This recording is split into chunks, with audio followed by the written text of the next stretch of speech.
जब कलयुग का प्रभाव ऊपर पड़ता है तो शराब पीना, मांस खाना, पराई स्त्री से व्यभिचार करना, हिंसा करना, चोरी करना, छल कपट, ये सब आ जाता है। आसुरी प्रवृत्तियां हृदय में साम्राज्य कर लेती हैं और हम बिल्कुल विवेकहीन होकर के इन्हीं आचरणों से दुर्गति को प्राप्त हो जाते हैं। अगर कलयुग के प्रभाव से बचना है, हमें उत्तम गति प्राप्त करनी है, अर्थात हमें सदैव सुखी रहना है, हमारे जीवन में कोई विपत्ति हमें परास्त ना कर पावे, तो हरि स्मृति सर्व विपद विमोक्षणम, भगवान श्री हरि का स्मरण करते हुए तदर्पिता अखिलाचारिता, जितने भी आचरण करो भगवान को समर्पित कर दो तो बच जाओगे, कलयुग का प्रभाव नहीं पड़ेगा।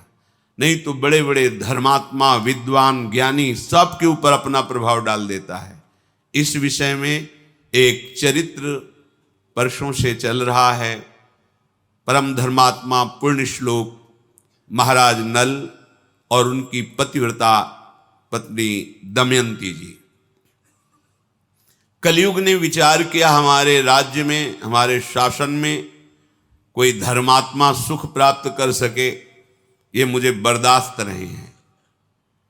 क्रोधावेश में आकर उसने निश्चय किया, महाराज नल को मैं ऐसी विपत्ति में फंसाऊंगा कि दुख ही दुख मिले। 12 वर्ष तक वो देखता रहा, कोई भी दोष नहीं मिला जिससे महाराज नल की बुद्धि को भ्रष्ट कर सके।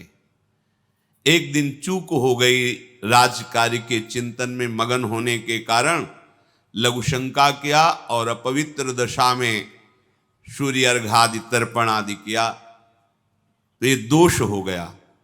इसी दोष में कलयुग उनकी बुद्धि में प्रवेश कर गया। उनके जो भ्राता, छोटे भ्राता थे पुष्कर, उनके हृदय में जाकर प्रेरित किया और जुआ खेलने के लिए उन्होंने द्यूत क्रीड़ा के लिए ललकारा। क्षत्रिय धर्म के अनुसार ललकार सहन करना उनके स्वभाव में नहीं होता। महाराज नल और पुष्कर की द्यूत क्रीड़ा हुई, सब कुछ हारते चले गए, राज्य भी हार गए, अपने शरीर के आभूषण वस्त्र भी हार गए। फिर उसने कहा दमयंती को दांव पे लगा दो। उन्होंने कहा ऐसा मैं अधर्माचरण नहीं कर सकता। तो उसने कहा सैनिकों से इनको नगर के बाहर निकाल दिया जाए, राज्य में घोषणा करवा दी, अगर कोई थोड़ा भी सत्कार जल भोजन देगा उसे प्राण दंड दिया जाएगा। भयानक विपत्ति। कुछ ही दिनों में चक्रवर्ती, राज्य भोगने वाला राजा गली का भिखारी बना दिया कलयुग ने। कोई पानी भी के लिए नहीं पूछ सकता, जिनके आगे सर झुकाते थे उनका कोई आदर नहीं। नगर से निष्कासित वन में जब भयानक, जहां सिंह, रीछ, भालू आदि नाना प्रकार के जीव जो पीड़ा पहुंचाने वाले हैं, वहां उन्होंने विचार किया कि हमारी पतिव्रता पत्नी मेरे कारण दुख को क्यों प्राप्त करे। संध्या का समय था, पास में एक खंडहर था उस जंगल में, वहां जाकर के उन्होंने कहा देखो ये मार्ग जाता है पहाड़ी के पीछे से सरोवर, फिर एक ऋषियों का आश्रम मिलेगा, वहां से फिर आप किसी भी नगर में जाकर के आप रह सकती हैं, क्योंकि मेरे ऊपर विपत्ति आई है, मुझे लगता है तुम्हें दुख नहीं भोगना चाहिए। उनका महाराज जो आपकी शरण में है, पतिव्रता है, उसका त्याग करना उचित नहीं है। उनका ये तो हमने आपको ऐसे बता दिया मार्ग, आप शयन कीजिए। वो बहुत ही दुखी थी क्योंकि राज्य छिन गया था और कई दिनों से भोजन भी नहीं मिला था, तो उनको नींद आ गई। महाराज नल उनको वहीं छोड़ करके आधा वस्त्र उनके शरीर का लेकर के जंगल में भटकने लगे। कैसे समय कटे। विपत्ति का समय बड़ा दुखदाई होता है। ये विपत्ति तभी आती है जब हम भगवान के भजन से विमुख होते हैं। अगर प्रभु का भजन चल रहा है तो कलयुग की गति नहीं है कि उसकी बुद्धि का स्पर्श कर सके। कलयुग की गति नहीं कि कोई बाधा डाल सके। क्योंकि नाम पहारू दिवस निशि, भगवान का नाम रात दिन पहरा देता है। कोई भी विपत्ति अमंगल भक्त को छू नहीं सकती। हम यही तो चाहते हैं ना, कोई ऐसा हमारी सुरक्षा करने वाला हो जो हमें सुख शांति प्रदान करे, निर्भय कर सके। वो केवल श्री भगवान हैं। ये बात सबकी समझ में नहीं आती। जहां तुम हो वहीं हैं, सब में है, तुम में है, सब समय में है तो इस समय भी हैं। फिर हमें भयभीत क्या होना है? जब मेरा प्रीतम मेरे समीप है तो काल का भी महाकाल है, डरने की जरूरत नहीं है। वही समस्त दुखों से हमें बचा सकता है, दूसरा नहीं। पर प्रायः इस बात का परिचय भगवत प्रेमी महात्माओं से ही मिलता है। नहीं तो अज्ञान के कारण हम केवल इतना ही समझते हैं कि हम खूब कमाएंगे और सुखी हो जाएंगे, पर यह पता नहीं कि हमारे द्वारा कैसे कैसे गंदे आचरण होते हैं, अधर्म आचरण होते हैं, जिनका फल बड़ा भयानक हो जाता है। दमयंती जी ने वहां से मार्ग में चलते हुए फिर आगे ऋषियों के दर्शन किए। ऋषियों ने उनसे कहा कि तुम चिंता मत करो, ये विपत्ति का समय भी बदलेगा, तुम्हें महाराज मिलेंगे, तुम्हारा राज्य मिलेगा। इतना कहकर वो आश्रम सहित अंतर्धान हो गए, क्योंकि वो सब दिव्य ऋषि थे, केवल संबोधन करने के लिए उनकी आंखों के सामने प्रकाशित हुए थे। वो भटकती हुई जंगल में घूम रही थी कि एक व्यापारियों के दल को देखा। व्यापारी दल में पीछे पीछे छुप के चली कि ये कहीं किसी नगर को तो जाएगा ही। एक सरोवर के समीप निर्मल जल देखकर व्यापारियों ने वहां अपना कैंप लगाया। रात्रि में जंगली हाथियों के द्वारा आक्रमण होने पर बहुत से व्यापारी नष्ट हो गए। उन व्यापारियों ने विचार किया कोई अमंगल प्राणी हमारे साथ है जिससे ऐसा अनिष्ट हुआ। जब ये बात सुनी तो दमयंती जी वहां से चल पड़ी कि मैं ही यहाँ पीछे पीछे चल रही हूं, अगर इनको पता चलेगा तो हमारी प्राण हानि कर देंगे। आगे चलकर देखा तो कुछ ब्राह्मण लोग नगर की तरफ जा रहे थे, उनके पीछे चली। विदर्भ देश में प्रवेश किया। वहां की राजमाता महल से देख रही थी कि एक विक्षिप्त स्त्री जो बड़ी ही सुंदर सुशील नवयुवती है, कुछ लोग पीछे उनके लगे हुए कंकड़ मार रहे हैं। उनको लग रहा है पागल है, क्योंकि वो शोक से ऐसी व्याकुल थी। राजमाता ने कहा कि मेरा पता नहीं स्वाभाविक क्यों आकर्षण हो रहा है, इस युवती को महल में बुलाया जाए। आदर के साथ उनको जब सामने दासियों ने ला करके प्रणाम करवाया तो राजमाता ने पूछा, देखने से तुम ऐसा नहीं लगती हो कि विक्षिप्त हो या कोई विशेष परिस्थिति में फंसी हुई हो? तुम्हारा मुख कमल ऐसा अनुभव कराता है कि तुम तेजस्विनी हो और कोई देवी हो। तो उनका नहीं, महाराज नल द्युतक्रीड़ा में हार चुके हैं और दमयंती सहित वन में चले गए हैं और मैं उन्हीं के महल में सुखपूर्वक निवास करती थी। ये नहीं बताया मैं दमयंती हूँ, उन्हीं की सेवा में थी। अब जब वो चले गए तो मेरा कोई आश्रय नहीं बचा। अगर राजमाता आप कृपा करें मुझे आश्रय दे दें तो आपका बहुत उपकार होगा, पर मेरा नियम है, मैं एक पतिव्रता हूं, किसी के चरण नहीं धोऊंगी, किसी का जूठन नहीं खाऊंगी, किसी पुरुष से संभाषण नहीं करूंगी, केवल ब्रह्म ऋषियों से बात कर सकती हूं। अगर इन नियमों की आप सुरक्षा कर सके तो मैं आपके यहां रह पाऊंगी। राजमाता ने स्वीकृति दे दी और कहा जैसे मेरी बेटी सुनंदा रहती है ऐसे तुम बेटी की तरह हो, कोई भय नहीं यहां। इधर महाराज नल बड़े ही व्याकुल होकर के कि ये विपत्ति कैसे नष्ट होगी, जंगल में भ्रमण कर रहे थे। उसी समय आवाज आई, पुण्य श्लोक धर्मात्मा महाराज नल मेरी रक्षा कीजिए, रक्षा कीजिए। जिधर आवाज आ रही थी उधर वो दौड़ के गए तो देखा दावानल लगा हुआ है, जंगल में भीषण आग फैली हुई और कोई आग की ज्वाला के बीच में पुकार रहा है।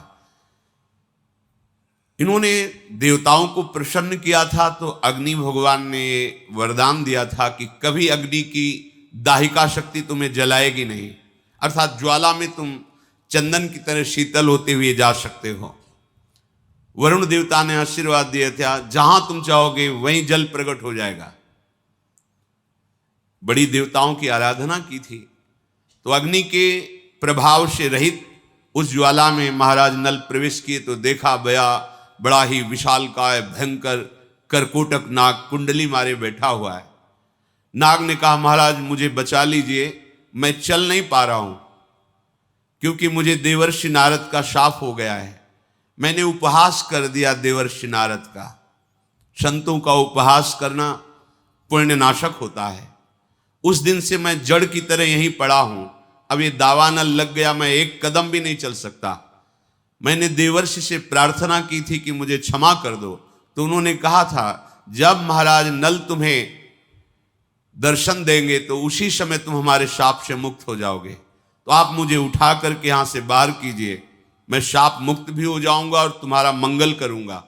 मैं सबसे तेजस्वी नाग, सबसे बड़ा जहरीला, मेरा नाम करकोटक है। महाराज नल ने कहा, तुम इतने भयंकर विशाल कायों में तुम्हें कैसे उठा सकता हूं? उन्होंने कहा कि आप उठाइए, मैं आपके लिए बहुत हल्का हो जाऊंगा। गोद में उठाकर जब बाहर किया रखने लगे तो उन्होंने कहा, नहीं, पहले तुम अपने कदम गिनो फिर रखो, जब मैं रोक दूं तब रुक जाना। तो 1 2 3 4 5 6 7 8 9 10, जे भी 10 बुलाते हुए उन्होंने डस लिया। महाराज नल ने कहा, धोखा क्यों किया तुमने? तुम कहते थे तुम्हारा कल्याण करेंगे, हमने तुम्हारी प्राण रक्षा की और तुमने हमें डस लिया। बोले, मैं तेजस्वी नाग हूं, मेरा प्रभाव विष का संकल्प के अनुसार होता है। तुम्हारे शरीर पर बिल्कुल प्रभाव नहीं पड़ेगा जहर का। तुम्हारे अंदर बैठा हुआ जो कलयुग है वो जलेगा, उसके अंग अंग में मेरा जहर जाएगा और वो बड़ी शीघ्रता से तुम्हारे शरीर का त्याग करेगा और उसके त्याग करते ही तुम्हारी बुद्धि शुद्ध हो जाएगी और सारी संपत्ति प्राप्त हो जाएगी। ये कलयुग तुम्हें महान दुख दे रहा है। पर काटने के प्रभाव से उनका शरीर काला हो गया और नाटा हो गया। तो उनका ये क्या किया, मेरा नल रूप जो था वो तो अंतर्हित हो गया। बोले, तुम्हारे काम में आएगा क्योंकि शत्रु राजा तुम्हारा नाश कर देगा, इसलिए अब तुम्हें कोई पहचान नहीं पाएगा। आज से तुम्हारा नाम बाहुक होगा, तुम अपने को बाहुक कहना। और ये पट एक वस्त्र दिया कि जब तुम चाहना कि नल रूप प्रकट हो जाए तो ये वस्त्र ओढ़कर मेरा ध्यान करना, तो तुम्हारा ये रूप हट जाएगा और तुम नल रूप में प्रकाशित हो जाओगे। और जाओ, तुम्हारा मंगल हो। आज के बाद कभी भी कोई दाढ़ वाला जंतु तुम्हें खा नहीं पाएगा, कोई भी विषैला कीड़ा काटेगा, विष नहीं चढ़ेगा, और जहां कहीं तुम्हारी कोई विपत्ति होगी तो मैं सहायता के लिए आ जाऊंगा। ऐसा उसने वरदान दिया। महाराज नल से कहा कि तुम्हारे रक्षा के योग्य अयोध्या नरेश महाराज ऋतुपर्ण धर्मात्मा पुरुष हैं, तुम वहां जाओ, उनके समीप जाने से तुम्हारा मंगल होगा। बाहुक अर्थात महाराज नल राजा ऋतुपर्ण के समीप गए और कहा, महाराज मैं समस्त कलाओं में प्रवीण हूं, विश्व में कोई अश्व विद्या का ऐसा ज्ञाता नहीं जो मेरे समान हो। तीव्रगामी रथ से यात्रा बहुत कम समय में पूर्ण कराना ये मेरे हस्त लाघव होगा। और शिल्प कला का मैं बड़ा प्रवीण हूं और राजनीति का मर्मज्ञ हूं। आपको जब कभी कोई सलाह की जरूरत होगी तो मैं सलाह भी दूंगा। आप मुझे रख लीजिए, मेरा नाम बाहुक है, अपने सारथी के पद पर रख लीजिए। उन्होंने स्वीकार कर लिया। महाराज नल जिस समय जुआ खेल रहे थे तो दमयंती ने देख लिया था कि अब इनकी बुद्धि अपवित्र हो गई है, इसलिए अपने कुमारी और कुमार इंद्रसेन और इंद्रसेनी को अपने पिता के पास भेज दिया था मायके, और अपने सारथी जो महाराज नल के सारथी थे उनका नाम वार्ष्णे था, उनसे कहा था कि तुम रथ और घोड़े और हमारी पुत्र पुत्री को पिता के पास छोड़कर वहां से चले जाना, और जहां तुम अच्छा समझना वहां रुकना जब तक हमारा समय न बदले, और जब समय बदल जाए तो तुम पुनः अपने सारथी पद पर आकर विराजमान हो जाना। तो वो संयोग से वहां ऋतुपर्ण के यहां ही सेवा में थे। जब वार्ष्णे ने देखा कि इसकी बात और इसके गुण और इसका आभास तो मेरे महाराज नल जैसा है लेकिन रूप नहीं है, संकुचित हो गए और अपने साथ रख लिया, क्योंकि वो भी घोड़ों की ही सेवा में थे और इनको सारथी पद मिला था। इधर दमयंती जी के हृदय में बड़ी वेदना हो रही थी कि मैं तो महल में रह रही हूं, लेकिन मेरे पति प्राणेश्वर पता नहीं किस विपत्ति को सह रहे हों। महाराज भीम दमयंती के पिता थे। जब कुमार कुमारी वहां छोड़े गए तो उनको पता चला परिस्थिति का, तो उन्होंने शास्त्रों ब्राह्मणों को बुलाया और दक्षिणा देकर कहा कि आप दिशाओं में जाइए और सब जगह खोज कीजिए। अगर नल दमयंती का पता आप लगा लेते हैं तो आपको कई हजार गौवें, स्वर्ण मुद्राएं और नगर ये आपकी सेवा में हम समर्पित करेंगे। ब्राह्मणों ने खोज की। एक ब्राह्मण ने ये सूचना पाई कि यहां राजमाता के यहां कोई नवीन युवती आई हुई है। अब वो कौन है ये मुझे पता नहीं। गुप्तचरों द्वारा उस ब्राह्मण ने जब ऐसा सुना तो महल में प्रवेश किया। ब्रह्म ऋषियों को महल में कोई रोक टोक नहीं होती थी, किसी भी राजा के महल में जा सकते हैं। वहां जाकर राजमाता से कहा, तुम्हारे यहां कोई नवयुवती दासी आई हुई है, हम दर्शन करना चाहते हैं। जब देखा तो बचपन से उन्हें देख रहे थे दमयंती को, क्योंकि वहीं राज दरबार के पुरोहित थे। देखते ही उन्होंने कहा, बेटा तुम अपने मस्तक को धोइए, क्योंकि मस्तक में इनके एक दिव्य चिन्ह था जो बचपन से वो पहचानते थे। जेवी धोया तो ही समझ गए दमयंती है। राजमाता से कहा, ये कोई दासी या शैरेंद्री नहीं है, ये महाराज पुण्य श्लोक नल की पत्नी महारानी दमयंती है और ये भीम राजकुमारी हैं जो बड़े पराक्रम से युक्त है। ये तुम्हारा सौभाग्य है जो दमयंती जी तुम्हारे यहां सेवा में रहे। ये परिचय प्राप्त करके वो तो बहुत प्रसन्न हुई कि हमारा अत्यंत सौभाग्य है और मुझे पता है कि दमयंती तो मेरी बहन की ही पुत्री निकली, मेरे द्वारा कोई त्रुटि नहीं हुई, अर्थात दासी की तरह हमने व्यवहार नहीं किया। ये बड़ा कृपा रही जो हमारी बुद्धि ऐसी रही। अब बेटा तुम बिल्कुल निश्चिंत रहो, ये महल तुम्हारा, संपत्ति तुम्हारी। उन्होंने कहा, नहीं, अब हमें अपने पिता के पास जाना है, क्योंकि मुझे महाराज नल की खोज करनी है। ब्राह्मण के साथ पिता के पास पहुंचे। पिता ने उन्हें बड़ा आदर सत्कार किया। दमयंती जी ने अपनी माता के समीप जाकर अपने हृदय की बात कही और कहा कि हम चाहते हैं कि कुछ गुप्त रूप से ब्राह्मण भेजे जाएं, जिनको मैं श्लोक सिखाऊंगी और हर सभा में, हर नगर में जाके श्लोक का गायन करें। ब्राह्मण जन जाकर सभा में या नगर की गलियों में वो श्लोक गाते। जब कोई उत्तर नहीं मिलता तो और नगर में चले जाते। ऐसे ही ब्राह्मण अयोध्या पहुंचे और ऋतुपर्ण की सभा में जब श्लोक गाया तो वहीं बैठे हुए बाहुक रूप में महाराज नल थे। सभा से बाहर निकले और एकांत में उस ब्राह्मण से मिले, उस श्लोक का उत्तर दिया। दमयंती ने कहा था, जो शब्द बोले जाएं वैसे ही शब्द हमारे सामने कहा जाए, मिलावट ना की जाए। संदेशवाहक को इतना चतुर होना चाहिए कि शब्दों में अपनी मिलावट नहीं होनी चाहिए, नहीं भाव बदल जाएगा। जो संदेश दिया जाए, जिन शब्दों से दिया जाए, ठीक केवल उतना ही शब्द बोलना चाहिए। अपनी मिलावट की तो फिर भाव बदल जाएगा। इसलिए ब्राह्मणों से कहा था, जैसे शब्द बोले जाएं वही बोलना आके। ब्राह्मण लोग आए और बताया दमयंती से कि राज चिन्ह तो कोई नहीं दिखाई दे रहा था। वो महाराज ऋतुपर्ण के सारथी हैं, काला शरीर है, नाटा स्वरूप है, पर उन्होंने उत्तर में आपके श्लोक का यही दिया था कि कोई भी पतिव्रता पत्नी अपने पति पर दोष नहीं करती। ऐसी परिस्थिति थी दुखद, उस दुखद परिस्थिति में तुम दुख ना भोगो, इसलिए उसने तुम्हारा त्याग किया था।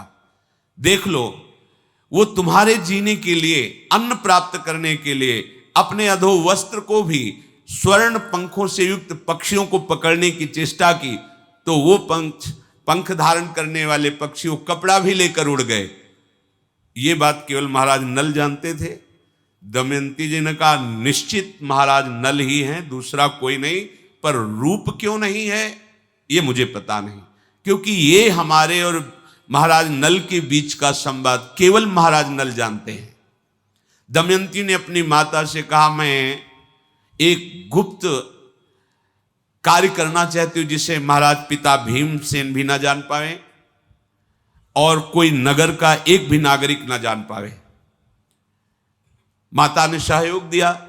दमयंती जी ने कुछ ब्राह्मणों को भेजा कि केवल महाराज अयोध्या नरेश ऋतुपर्ण से जाकर कहो कि दमयंती ने वरण करने के लिए दूसरा स्वयंवर रचा है। बहुत से राजा और राजकुमार आए हैं, आपका भी निमंत्रण है, पर वो बड़ी शीघ्रता से स्वयंवर रचा है, इसलिए समय नहीं है, सुबह ही स्वयंवर है, ऐसा बोलना जाके। ब्राह्मणों ने ऐसा ही किया। ऋतुपर्ण जी ने दमयंती का स्वरूप, सौंदर्य, महिमा सुनी थी। उन्होंने कहा कि कोई हमें सुबह तक पहुंचा ही नहीं पाएगा। 100 योजन अयोध्या से दूर है, कैसे कुंडनपुर में हमें सुबह तक कोई पहुंचा सकता है? तो सारथी बाहुक ने कहा सुबह तो बहुत समय होता है महाराज, मैं संध्या होते होते आपको पहुंचा दूंगा। तो उनका बातें बनाने से नहीं होता, बहुत बड़ी यात्रा है, 400 कोस दूर, 100 योजन का मतलब 400 कोस दूर, और रथ से इतने कम समय में पहुंचा देना। उनका महाराज मेरी यही अश्व विद्या है, तो उनका तुम शीघ्र घोड़े छांट कर लाओ और मैं तैयारी करता हूं, स्वयंवर में मैं दमयंती के सम्मिलित होना चाहता हूं। 4 ऐसे मरे से घोड़े छाट के लाए। उनका तुम्हारा दिमाग खराब है, ये घोड़े कहीं एक नगर से दूसरे नगर में नहीं जा सकते हो, तुम इतनी लंबी यात्रा। बोले हम पर विश्वास है, तो तुम्हारे राज परिवार के घोड़ों में ऐसे घोड़े हैं ही नहीं, जैसे ये बलवान घोड़े हैं, तुम्हें निर्बल दिखाई देते हैं। आप आइए और रथ पर विराजिए। जे ही रथ पर वो विराजे, घोड़ों ने घुटने टेक दिया। उनको लगा कमजोरी के कारण। उन्होंने कहा देखो जब मैं बैठा तो ये घोड़े घुटने टेक दिए, ये यात्रा करेंगे। बोले महाराज अब ये भूमि को प्रणाम करके भूमि का स्पर्श भी नहीं करेंगे, ये वायु वेग से चलने वाले घोड़े हैं और मैं इनकी परीक्षा करके इनको जांच करके लाया हूं। ऐसा ही किया, रथ पर विराजमान हुए, चल पड़े। अचानक वो दुपट्टा संभाल नहीं पाए, गिरा। उन्होंने कहा हमारा दुपट्टा गिर गया है, रुको। तो उनका महाराज पता है कितने कोस आप आगे निकल चुके? आपका दुपट्टा गिरा और आप बोले इतने में कई योजन हम आगे निकल चुके हैं, इतनी तीव्र गति रथ की। तो उनका आश्चर्य है तुम्हारी अश्व विद्या को, पर मेरी भी विद्या आप समझ लीजिए, मैं गणित विद्या में पूरे विश्व में नंबर 1 में हूं। तो उनका महाराज कहना अलग बात होता है, प्रमाण दीजिए। ऐसे चलते हुए कहा ये बहेड़े का वृक्ष है, इसमें जितने ऊपर पत्ते लगे हुए हैं उससे 102 पत्ते नीचे ज्यादा गिरे हुए हैं। एक डाल में इतने फल, इतने पत्ते, इतने पुष्प हैं। रथ रोक दिया और कहा मैं गणना करके ही प्रमाणित मानूंगा। तो उनका अगर इसकी गणना में लगोगे तो स्वयंवर में नहीं पहुंच। बोले आप निश्चिंत रहिए। देखा एक डाल काट करके जितने पत्ते बोले थे उतने ही पत्ते, उतने ही फल, उतने ही पुष्प। उनका महाराज आपकी गणित लाजवाब है। तो उनका गणित ही नहीं, मैं द्यूत कीड़ा का भी महारथी हूं, मैं तुम्हें द्यूत कीड़ा भी बताऊंगा और तुम मुझे अश्व विद्या बता देना। इतने में कलयुग शरीर से बाहर निकला और महाराज नल को प्रणाम किया और कहा आप क्षमा कर दीजिए, मैं करकोटक के विष से जलते हुए अब नहीं रह सकता, इसलिए मैं निकला हूं। अगर तुम क्षमा कर दोगे तो विष का शमन हो जाएगा। और मैं ये वचन देता हूं कि जो तुम्हारे चरित्र को सुनेगा मैं कभी उसको कोई दुख विपत्ति नहीं दूंगा। कलयुग ने ऐसा कहा। महाराज नल ने कि हमारे प्रारब्ध का ही विधान था, इसमें तुम्हारा क्या दोष। कलयुग बहेड़े के वृक्ष में समा गया और वो रथ हाँक करके कुंडनपुर पहुंचे। वहां देखा तो कोई स्वयंवर का कहीं कोई चिन्ह भी नहीं, कोई राजा नहीं, कोई राजकुमार नहीं, कोई हलचल नहीं। तो ऋतुपर्ण बड़े ही विद्वान राजा थे। मन में हुआ कि ऐसा क्यों ब्राह्मण लोग मिथ्या भाषण नहीं करते। तो ये हमारे यहां जाके बोले कि स्वयंवर है, यहां तो कोई रचना नहीं। जे ही महाराज भीम ने सुना कि बड़े बलवान विद्वान धर्मात्मा राजा ऋतुपर्ण पधारे हुए, तो उनको वैसे ही अगवानी की, महल में लाए, स्वागत किया और कहा महाराज अचानक आपका आगमन मैं जानना चाहता हूं कि किस कारण से हुआ। अब वो ये तो बोल नहीं सकते कि स्वयंवर के कारण, तो वहां कुछ भी स्वयंवर का नहीं। उन्होंने कहा बस आपसे मिलने की इच्छा हुई इसलिए चला आया। उनको लगा ऐसा कैसे हो सकता है, इतना बड़ा राजा केवल मिलने के लिए आया हो बिना किसी कारण के, पर जब कह रहे हैं तो मान लेते हैं। महल में उनके विश्राम की व्यवस्था की, रथ को एकांत में जहां अश्वशाला थी वहां खड़ा करके घोड़ों को छोड़ा और सेवा में बाहुक जो महाराज नल हैं वो लग गए। घोड़ों की रखवाली करने वाले बाहुक को दासी के द्वारा दमयंती ने कहा कि आप इनकी चेष्टाओं पर नजर रखना। यद्यपि मेरा हृदय कह रहा है कि महाराज नल पधार चुके हैं, रथ की घड़घड़ाहट से मुझे अनुभव हो गया ऐसा रथ केवल महाराज नल चला सकते हैं, पर यहां 3 दिखाई दिए, एक महाराज ऋतुपर्ण, दूसरे वार्ष्णे और तीसरा वो जो काला और नाटा। तो महाराज नल कहां हैं? और मुझे आभास हो रहा है कि मेरे पति पधारे हुए हैं। जो सत्य पे चलता है उसका हृदय कभी मिथ्या संकेत नहीं करता, जो सत्य बोलता है उसकी वाणी कभी मिथ्या नहीं होती। जो पातिव्रत धर्म से युक्त है वो अपने पति के सामीप्यता का आभास निश्चित कर लेती है। दमयंती जी ने अपनी दासी से कहा कि आप जाकर के इनकी चेष्टाओं पर नजर कीजिए। ये महाराज ऋतुपर्ण के सारथी के रूप में जो है, क्या मेरे महाराज नल हैं? पर महाराज नल तो बड़े तेजस्वी गौरांग बदन और ये काले रंग के। विश्वास मेरा कहता है ये महाराज नल है, पर प्रमाण कहता है कि ये नल नहीं है। मुझे प्रमाण चाहिए। दमयंती बोली दासी से, केशनी तुम मेरा एक काम करो, ये छोटी छोटी बाहों वाले जो कुरूप रथवाहक हैं इनके निकट जाओ और मैं जैसे शब्द बोल रही हूं वही बोलना। मधुर वाणी से पूछना तुम्हारा कुशल है। साथ ही उनके नेत्रों को देखना, उनकी चेष्टाओं को देखना, और फिर मुझे मेरी जो शंका है कि मेरे महाराज नल हैं पर बाहरी प्रमाण नहीं है, फिर मैं जैसा विचार करूं फिर वैसा तुम करना। इनके सामने एक बात कहना कि जब एक ब्राह्मण ने ऋतुपर्ण की सभा में श्लोक सुनाया था तो तुमने उत्तर दिया था, तुम उस विषय को कैसे जानते हो? वो दूती बड़ी सावधानी से गई और बाहुक को प्रणाम करके बोली, तुम्हारा कुशल हो, तुम स्वस्थ हो, तुम्हें यात्रा में कोई विघ्न तो नहीं हुआ? मैं आपको देखकर बहुत प्रसन्न हूं, पर हमारी जो स्वामिनी है दमयंती वो ये जानना चाहती कि जब ब्राह्मण ने अयोध्या में श्लोक गायन किया और आपने उत्तर दिया, आप उसको कैसे जानते हैं? आपने उत्तर क्यों दिया और उस उत्तर के रहस्य को आप कैसे जानते हैं? और जब स्वयंवर की बात हुई तो आप इतनी शीघ्र यहां आ गए, ऐसी अश्वविद्या आपको कहां से प्राप्त हुई? या तो महाराज नल में है या महाराज नल जिसको शिक्षा दे दें उसमें है। आप इन 2 बातों का उत्तर दीजिए। बाहुक बोले, वो वार्ष्णे हैं जो महाराज नल के सारथी हैं और उनको तो जानती अयोध्या नरेश हैं, और मैं उनका सारथी हूं। मैं अश्वविद्या में महाराज नल से बिल्कुल कम नहीं हूं, सारथी के कार्य में बड़ा निपुण हूं। मैं ये नहीं बता सकता कि मुझे विद्या कहां से प्राप्त हुई है, पर मैं महाराज नल से कम नहीं हूं।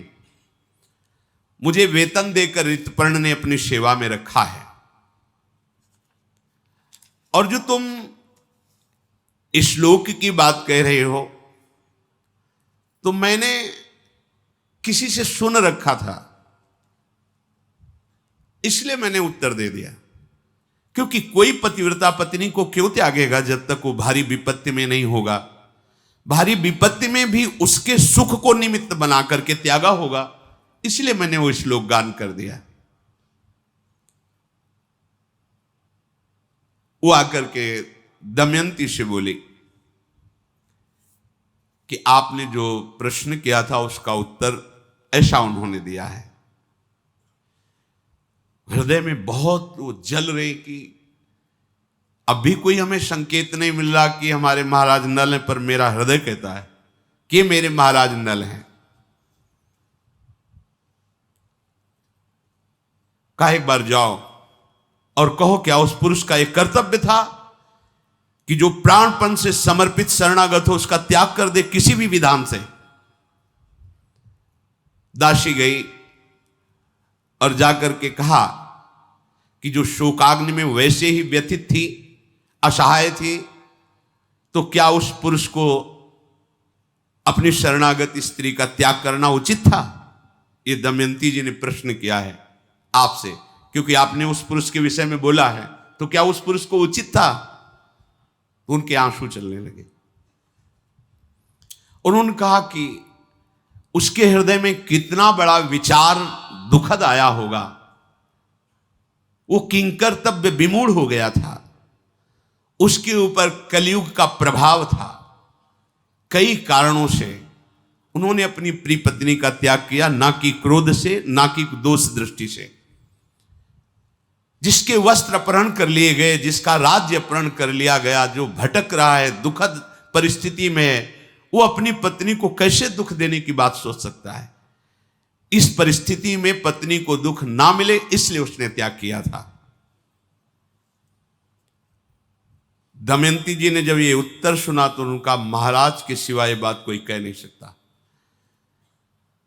फिर जाओ उसकी परीक्षा करो,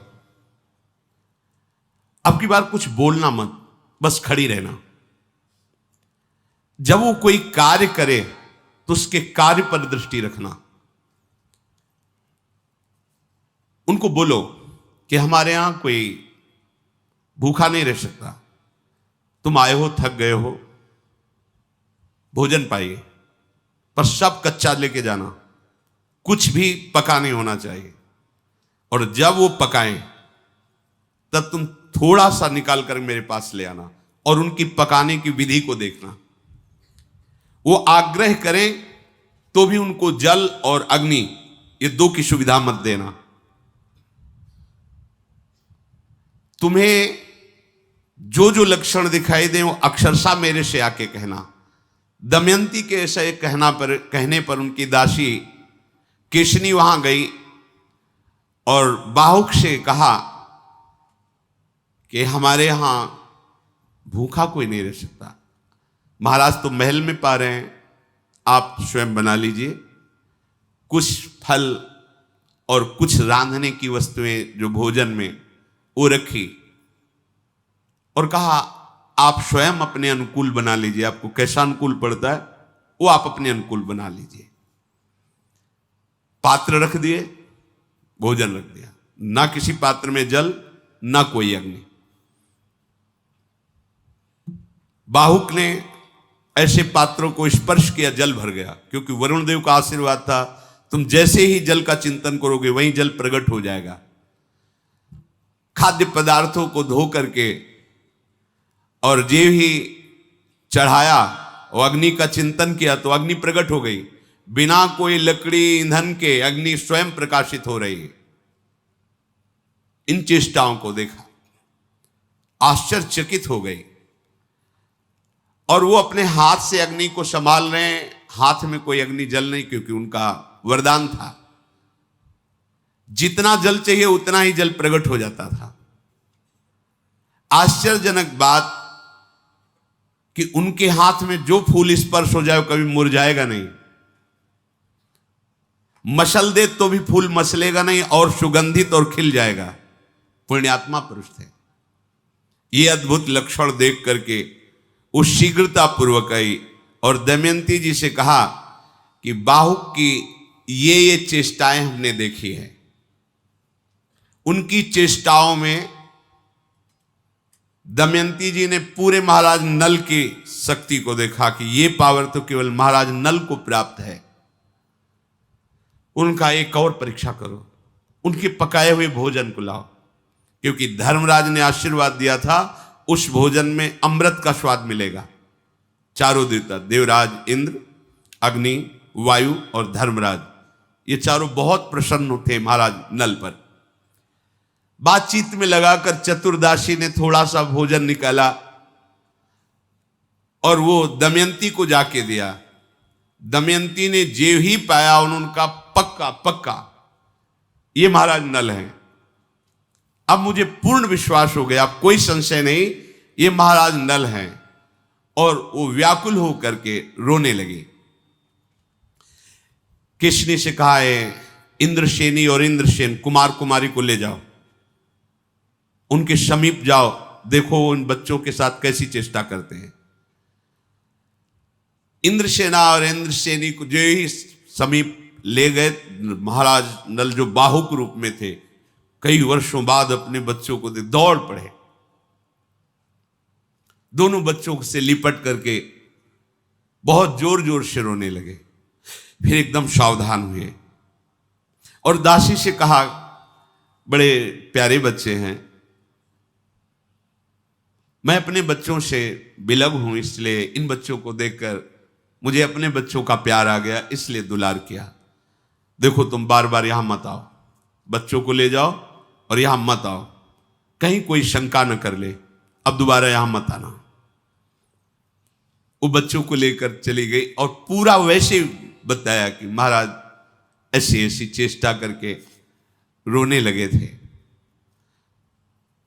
महाराज नल जो बाहुक रूप में हैं, दमयंती ने अब निश्चय किया कि अब मैं दर्शन करूंगी, अब कोई संशय नहीं, मेरे महाराज नल ही हैं। मां से कहा, मां ये जो बाहुक सारथी है, अब संदेह नहीं, मैंने परीक्षा करके देख लिया है, मेरे पति महाराज नल हैं, सारे लक्षण महाराज नल के हैं, केवल रूप नहीं है, इसलिए मैं स्वयं जाकर के देखना चाहती हूं, पर जब तक आपकी आज्ञा नहीं होगी तब तक मैं ना उनके पास जा सकती हूं ना उनको बुला सकती हूं। आप आज्ञा कीजिए, मैं जाऊं या आप बुला दीजिए उनको महल में। दमयंती के ऐसा कहने पर महारानी ने विदर्भ नरेश भीम को यह सूचना दी कि आपका आदेश मिले तो महल में उनको बुला लिया जाए। उनका आदेश हो गया। महाराज नल को राजभवन के भीतर महल में लाया गया।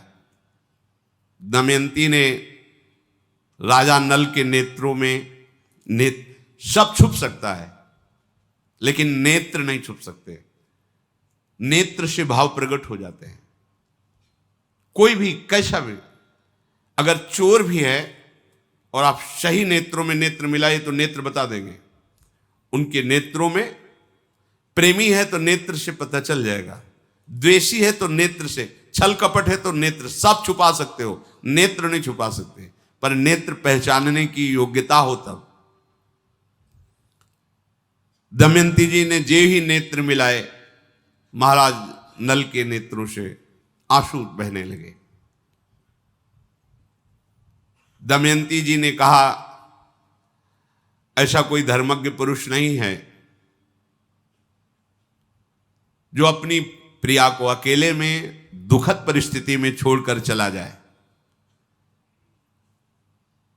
केवल एक ऐसे महाराज नल ही हैं जो अचेत अवस्था में अपने प्रति पूर्ण अनुराग रखने वाली पतिव्रता पत्नी का त्याग करके चले गए। मैंने कभी जीवन में मिथ्या नहीं बोला, स्वप्न में भी किसी पुरुष का चिंतन नहीं किया, आज तक कभी एक अपराध नहीं किया। दमयंती कैसी देवियां होती थी, और मैंने स्वयं उनका वर्ण किया है, फिर उनका क्या कर्तव्य है कि वो हमें त्याग दें। दमयंती जी ऐसी बातें कह रही हैं, महाराज नल की आंखों से अश्रु बह रहे हैं। दमयंती उत्तर दीजिए। तो उनका तुम्हें पता चल ही गया है कि मैं हूं, मुझे पता चल गया है कि तुम जान गई हो कि मैं हूं। तो आप देखो, राज्य नष्ट हो गया, सारी विपत्तियां थी। अगर उस समय कलयुग मेरी बुद्धि में बैठा था और मैं तुम्हें त्याग ना देता तो पता नहीं कौन से संकट में तुम फंस जाती। इसलिए मैंने तुम्हारा त्याग किया था। मैंने धर्म से चल करके, तपस्या के द्वारा कष्ट सह करके कलयुग को परास्त कर दिया है। अब हमारे दुखों का अंत हो गया है। ये पापी कलयुग जिसकी भी बुद्धि में बैठ जाता है उसका सर्वनाश कर देता है। इसने मेरा सर्वनाश कर दिया। मैंने तो कुछ किसी का बिगाड़ा नहीं, पर ये बैठ करके हमारा ये युग धर्म का प्रभाव है। एक ही उपाय है जिससे इसके प्रवाह से आप बच सकते हो, ये बहा के ले जाएगा। कलयुग केवल नाम आधारा, सुमिर सुमिर नर उतर पारा।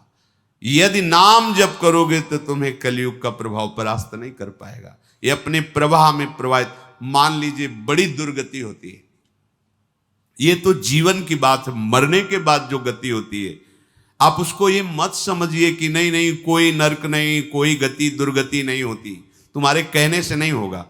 यहां तुम अपराध करते हो तो जेल मिलती है ना, पहले तुम्हारी पिटाई होगी, फिर तुम्हारा मुकदमा चलेगा, फिर सजा सुनाई जाएगी, आजीवन कष्ट भोगोगे।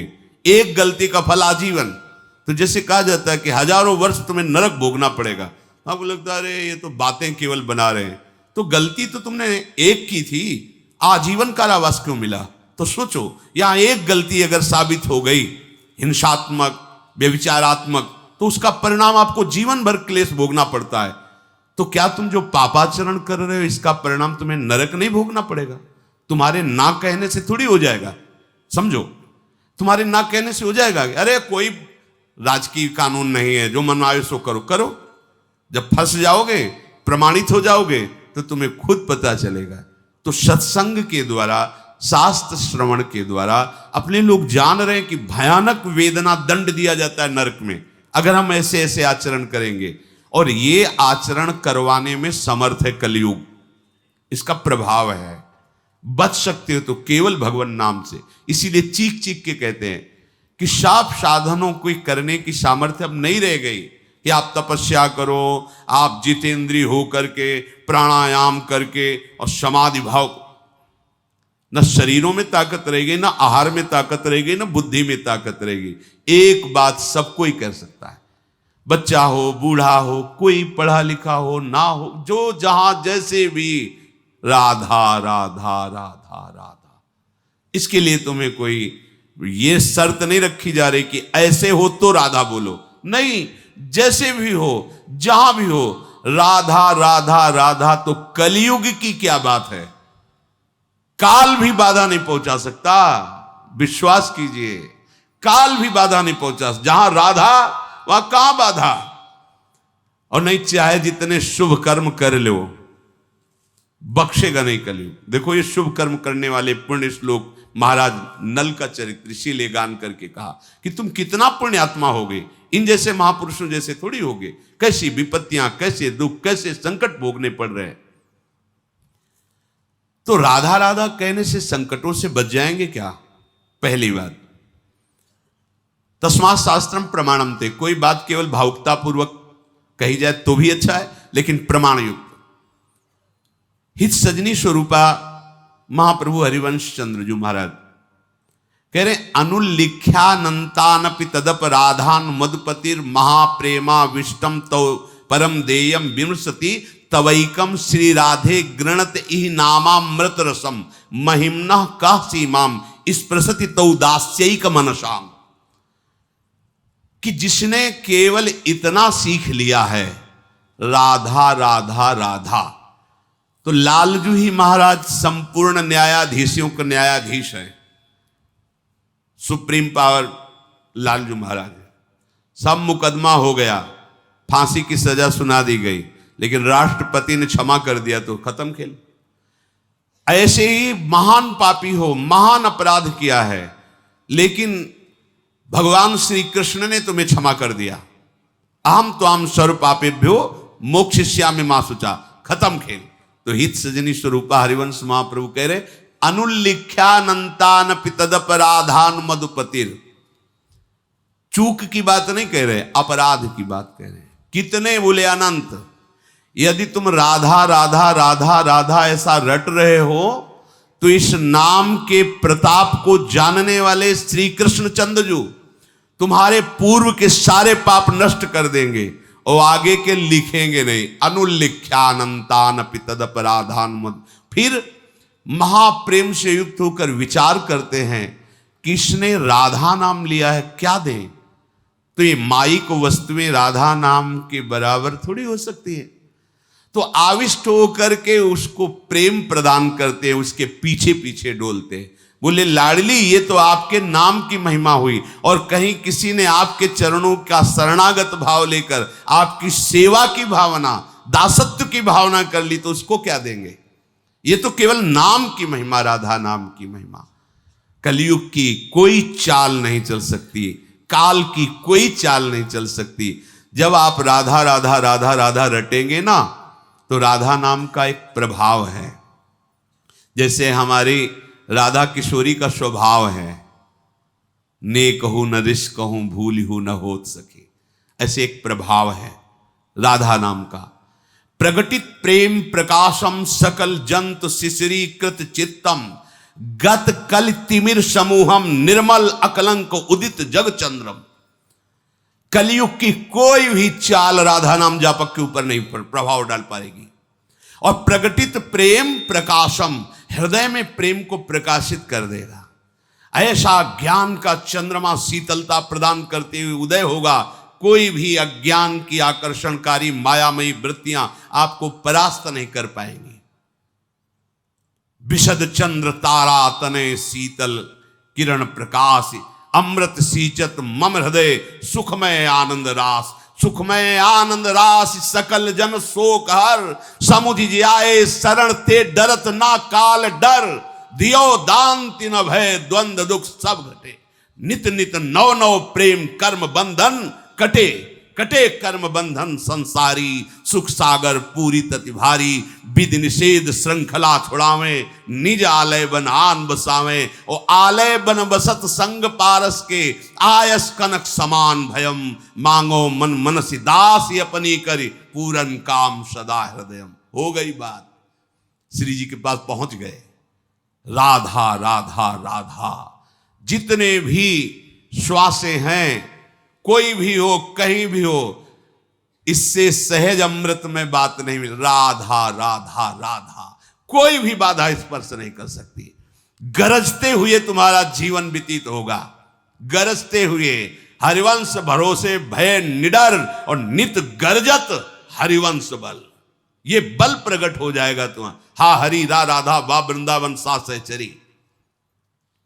नहीं तो अभी तो 5000 के ऊपर ही कुछ वर्ष में, मतलब अभी घुटने के बल भी कलयुग नहीं चल रहा। 4,32,000 वर्ष की आयु है। जवानी में इसके क्या होगा। अभी तो बच्चा भी ऐसा बच्चा है कि अभी घुटने के बल भी सही ढंग। 4,32,000 में तो अभी 32,000 वाला भी नहीं पूरा हुआ।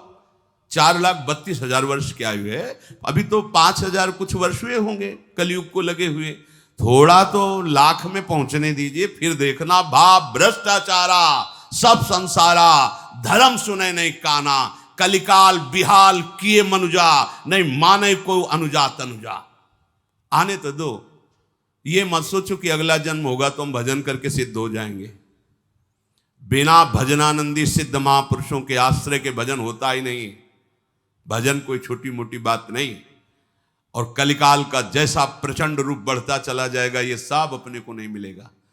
जो भगवत साधन चाहिए, ना आहार मिलेगा, ना संग मिलेगा, ना ऐसे महापुरुषों का सानिध्य, हम कैसे चल पाएंगे। अभी अवसर है, निकल चलो। ये बुद्धि को भ्रष्ट करने वाला कलयुग यहाँ का सम्राट है। अगर बच सकते हो तो केवल भगवान नाम से, दूसरा कोई उपाय नहीं, कोई उपाय नहीं। जगह जगह वर्णन किया गया। कृतयुगे ध्यायते विष्णुम त्रेतायाम यजतई मखई द्वापरई परिचर्यायाम कलौ तद्धरि कीर्तनात्। अन्य युगों में ध्यान की महिमा, पूजा सेवा की, यज्ञ की महिमा, लेकिन कलयुग में एक ही बात केवल बचा सकती, नाम जप। नाम दूसरा, नाम जप करो, नाम कीर्तन करो, नाम गुणगान करो। महाराज नल ने कहा दमयंती जी से कि मैंने अपने उद्योग से, तपस्या से कलयुग को परास्त कर दिया, अब हमारे दुखों का अंत ही है, ऐसा समझो। आप हमें क्षमा करना। कोई भी प्रेमी अपने प्रीतम पर क्रोध नहीं करता, उसकी चेष्टाओं में दोष दर्शन नहीं करता। अर्थात आप हम पे ये दोष मत देखो कि हमने तुम्हारा त्याग किया है, तुम्हारे सुख के लिए तुम्हारा त्याग किया है।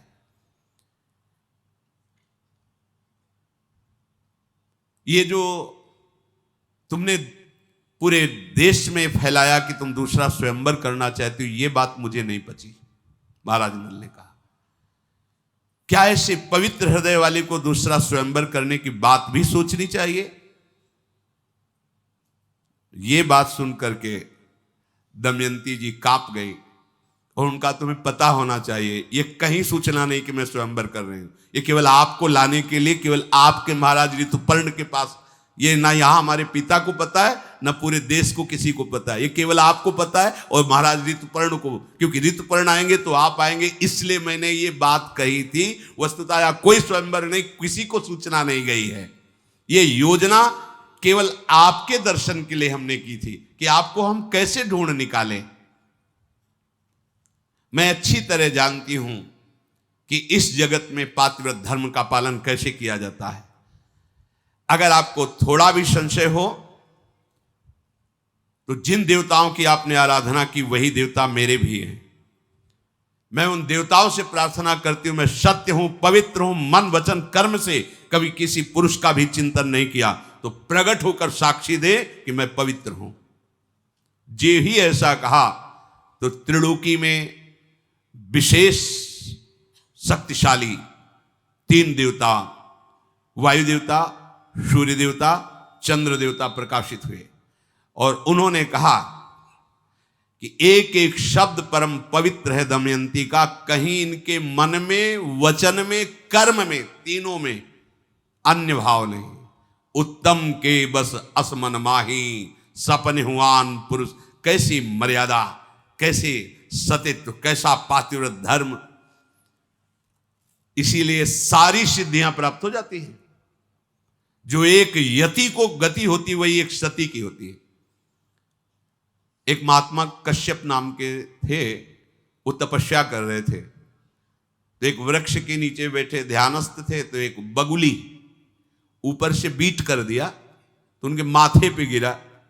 वो बड़ी गुस्सा आई, ऐसे देखा वो बगुली भस्म हो गई, गिरी और जल गई। वो लगा पावर आ गया हम में, उठे और चल पड़े। ये पावर नहीं संतों का, नहीं, कोई भूल ना करे। पावर ये है कि हमको सभा के बीच में मारा, अपमानित किया, और हम हृदय से प्रभु से प्रार्थना करके उसको परम पद पहुंचाएं। ये हमारा सामान, ये हमारा तपस्या है, ये हमारा बल है, यही हमारा विषय है। हमारा विषय ये नहीं कि कोई हमारे प्रतिकूल हो जाए तो उसका मंगल हो जाए, नहीं। अगर कोई हमें गाली देता है, हमारा अपमान करता है, हमारी निंदा करता है, तो हमारी साधुता इसी बात की है कि उसका मंगल हो, उसका कभी अमंगल ना हो। ये नहीं कि उसको भस्म कर दिया, उसको दंड दे दिया, या अपने तपोबल से विघ्न डालकर उसके जीवन को मिटिया मेट कर दिया। ये राक्षसी भाव संतों में नहीं होता, कभी नहीं होता। देखो ठाकुर हरिदास जी को मार कोड़े खून से लत कर रहे हैं, 22 बाजारों में कोड़े मार मार करके जान से मारने की चेष्टा कर रहे हैं। बोले हरि बोल करता है। मुस्कुरा कर देखा, बोले अब तुम्हारा कल्याण हो जाएगा। तुमने 2 बार हरि बोला ना, अब देखो अभी तक उनको अपनी चिंता नहीं, चिंता है कि इन जल्लादों का कल्याण के। हरि बोल बोला। ईसा मसीह जी को क्रूस पे टांगा गया, अश्रुधारा चली। निज जनों ने पूछा, प्रभु क्या आपको बहुत पीड़ा हो रही? तो उनका हाँ, हृदय में, इस शरीर के लिए नहीं, मैं इनके लिए ईश्वर से प्रार्थना कर रहा हूं कि जिन्होंने मुझे क्रूस पर टांगा है, इनको क्षमा करना, इनकी बुद्धि शुद्ध करना, इनको सदैव सुख प्रदान करना। प्रभु, ये आपके बच्चे अज्ञानी हैं, इनको कभी दंड ना देना। यह है महात्मा का स्वरूप, ये है महात्मा के स्वरूप। थोड़ी की बगुली ने हग दिया, उसे भस्म कर दिया। मानते हैं तपस्या में बल है, पर तपस्या अबोध प्राणियों की हिंसा करने के लिए है क्या? अब वो अहंकार से उठे और एक घर में भिक्षा के लिए गए, आवाज लगाई, भिक्षाम दे। तो घर से एक बहू निकली, उसने कहा महाराज कुछ क्षण रुकिए, अभी अभी आपकी व्यवस्था करते हैं भिक्षा की।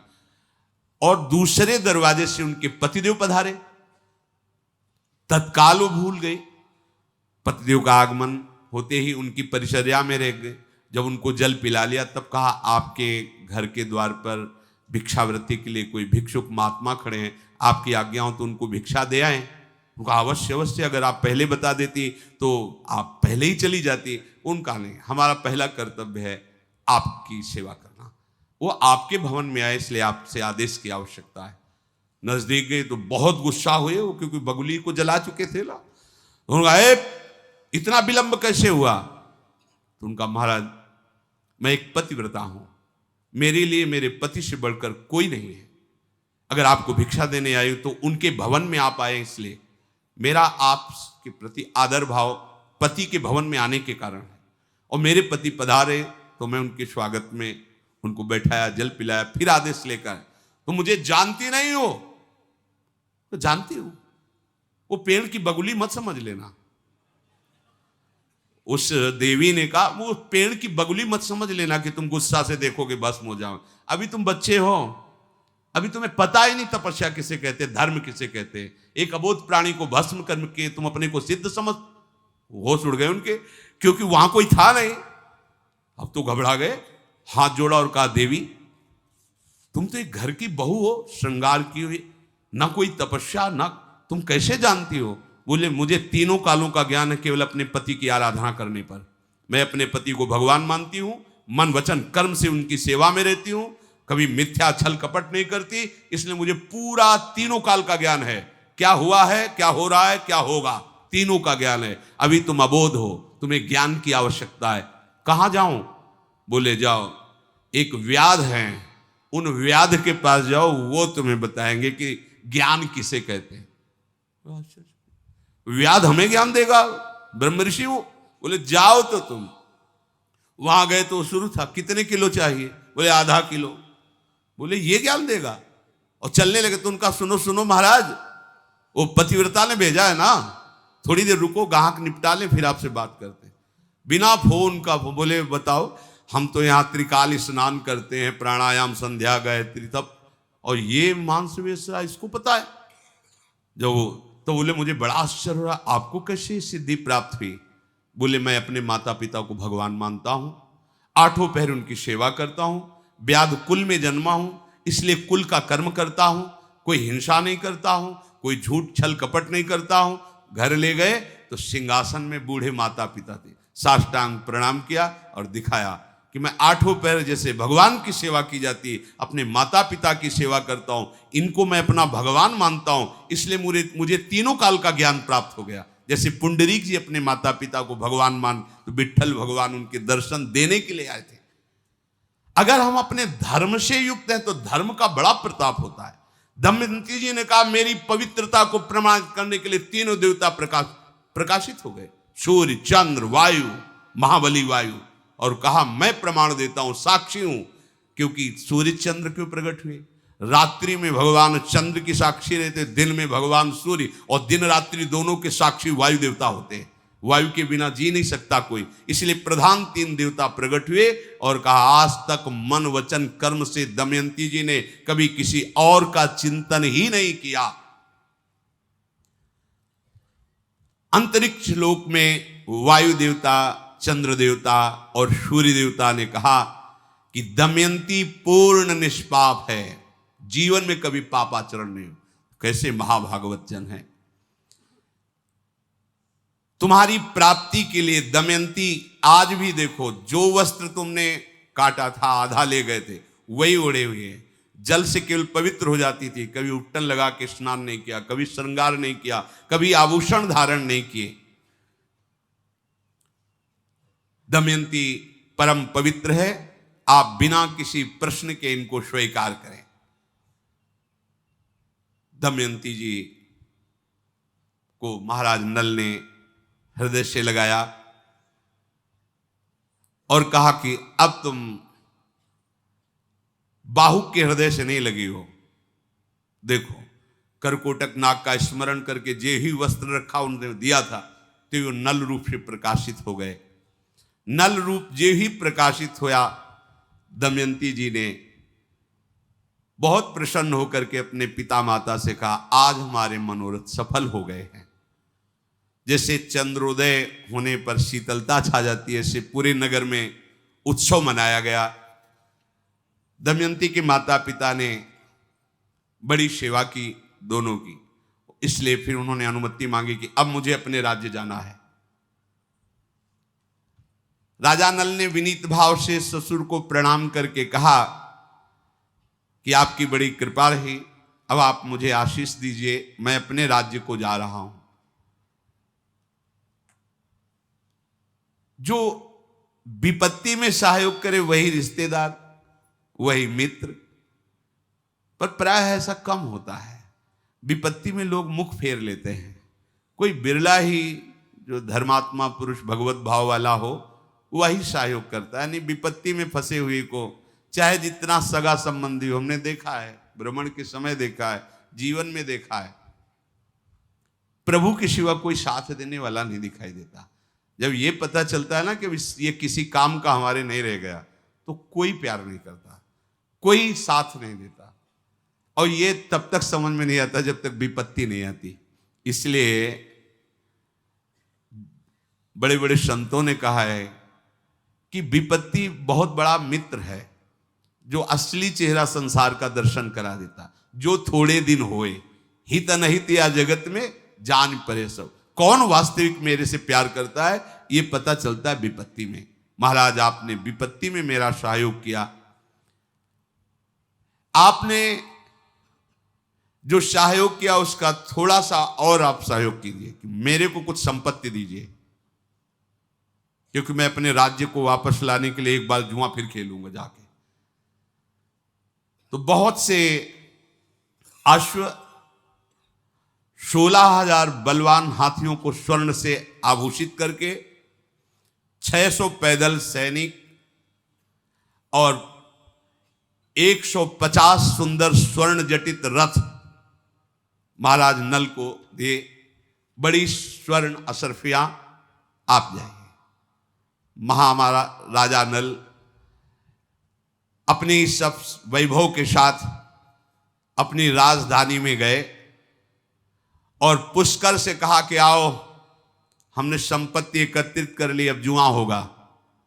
तुमने छल के द्वारा मुझे हराया था, अब मैं धर्म के द्वारा तुमसे विजय प्राप्त करूंगा। उसने कहा, महाराज बड़ी बड़ी बातें मत करो, अभी तो सब कुछ हार के गए थे। खेल तब होगा जब इस दांव में दमयंती को भी लगाओगे आप। महाराज नल ने कहा, दमयंती मेरे प्राण संपत्ति सब एक दांव में, और तेरे प्राण और राजधानी, राज परिकर, राज खजाना एक दांव में। एक ही बार का पासा पड़ेगा। मैं अपने प्राणों सहित दमयंती, पूरा वैभव तुम्हारा, चाहे मार देना या सुरक्षित रखना, ये तुम्हारे ऊपर बात। तुम्हारे प्राण, तुम्हारा राज्य, खजाना, ये सब मेरा। एक दांव, जो जीते। अब तो पूरी सभा में जो दबे हुए महाराज नल के वफादार जन थे, सब हां, खेलना पड़ेगा इसे, क्योंकि ये धर्म कहता हुआ है कि जो हारा है वो कभी भी आकर ललकारे तो उसको दांव देना चाहिए, खेल खेलना चाहिए। ये धर्म का विषय है। पुष्कर, आओ तुम अब हमारे सामने। अगर तुम द्वित कीड़ा नहीं खेलना चाहते तो आओ, तुम्हारे द्वंद्व युद्ध होगा। जो विजयी होगा वो सब संपत्ति का अधिकारी बनेगा। उसने कहा महाराज तो तैयार कर लो दमयंती को हमारी दासी बनाने के लिए, क्योंकि वो देख चुका था कि सब कुछ जीत चुके हैं। महाराज नल ने कहा गलत शब्द का उच्चारण नहीं, असंबद्ध प्रलाप बिल्कुल नहीं, पहले आप दांव खेलिए, जुआ प्रारंभ कीजिए। व्यर्थ का समय नष्ट करने पर हो सकता हम तुम्हें दंड दे दें। अगर हार गए तो एक शब्द नहीं बोलूंगा, हमारे प्राण ले लेना, दमयंती ले लेना, पूरा वैभव ले लेना। कलयुग की चाल में पुष्कर ने विजय प्राप्त की थी, वस्तुतः महाराज नल से किसी भी तरह वो विजय प्राप्त नहीं कर सकते थे। जो ही एक दाव रखा गया पासे महाराज नल की तरफ, एक ही दाव में था, दोबारा नहीं खेलना था। अब तो पूरा राज्य खजाना। महाराज नल ने कहा बोलो, तुमने छल कपट करके हमें इतना दुख दिया था, अब क्या करें, तुम्हारा क्या करें। वो चरणों पे गिर के कि आखिरकार बड़े भाई हो, तुम्हारा मन हो प्राण ले लो, तुम्हारा मन हो जीवन दो। उनका नहीं, आधी संपत्ति तुम्हारी, जाओ, धर्म ये नहीं कहता, जाओ तुम सुखपूर्वक जियो, आधी राजधानी का शासन तुम संभालो, जाओ। हम ये जो प्रसंग सुनाया महाराज नल का, ये इसलिए सुनाया, श्री भगवान ने एक श्लोक में कहा कि शुभ और अशुभ ये दोनों कर्म तुम्हें केवल दुख ही देंगे। यद्यपि शुभ का फल सुख होता है और अशुभ का फल दुख होता है, लेकिन जो यहां शुभ का फल सुख होता है वो भी दुख ही होता है, क्योंकि दुखालयम अशाश्वतम, ये दुखमय ही है।